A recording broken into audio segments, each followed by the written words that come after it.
During Sunday dinner, my 6-year-old daughter asked, "Mommy, can I have some of Grandma's special candy?" I raised an eyebrow. "What candy, Linda?" My husband chuckled. "Spoiling her again, Mom?" "It's the candy from the special hiding spot." Lily bounced in her chair. She jumped up and ran to the kitchen before anyone could stop her. We heard cabinets opening. "Found them!" She emerged clutching a bag of peanuts. "These! Grandma's special candy." My heart stopped. You're allergic. Has Grandma been giving you these?" She nodded enthusiastically. "Every time. She says I'm brave." Mike stood up so fast his chair fell backward. "What the hell?" "Small amounts build immunity," Linda said calmly. The room tilted. Those stomach bugs. Every Sunday night for 2 years. Lily crying about her tummy. The Monday morning fevers. The random hives we couldn't explain. "You've been feeding her peanuts." The words came out like venom. Linda stood up. "You're being dramatic." I lunged for the kitchen. Mike right behind me. We tore through cabinets like maniacs. Behind the flour container, my fingers found it. A notebook. Exposure therapy log. Lily. Written in Linda's perfect handwriting. Mike grabbed it, flipping it open. His face was drained of color. February 15th, day 1. 0.5 milligrams ground peanut in chocolate chip cookie. Mild stomach discomfort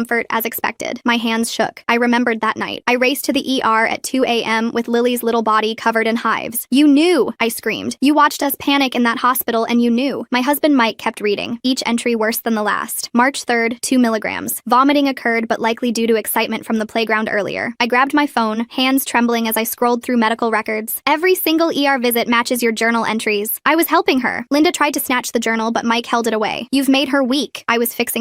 I pulled up our insurance app. We paid $1,000 in medical bills. $30,000. "Mommy?" Lily whispered from the doorway, clutching her stuffed bear. "Is that why my tummy always hurts at Grandma's?" Something inside me shattered. "The chronic fatigue," Mike said quietly, still reading. Dr. Peterson couldn't explain why she was always exhausted, and the whole time, she was fighting poison. I thought about all those work meetings I missed, the promotion that went to someone else because I kept leaving for emergencies, getting moved to part-time because Lily was always sick, the growing pains that weren't growing pains, I whispered, the night terrors, the food anxiety, you caused all of it. Mike's hands shook as he showed me his phone. Her growth chart. She's dropped from 60th percentile to 30th. Dr. Peterson said possible malabsorption syndrome, but it was inflammation. 2 years of my baby's body attacking itself while this woman took notes like she was conducting a science experiment. "Show me page 47, Linda said suddenly, too calm. Mike flipped to it. His face went gray. "Consulted with Patricia regarding parental negligence. Parents refuse to acknowledge child's improving tolerance. May need intervention." "Patricia?" I grabbed the journal. At the bottom, in Linda's writing, family law attorney, specializes in grandparent rights. My legs almost gave out. Mike caught me. "You were building a case," he whispered. "Mom, you were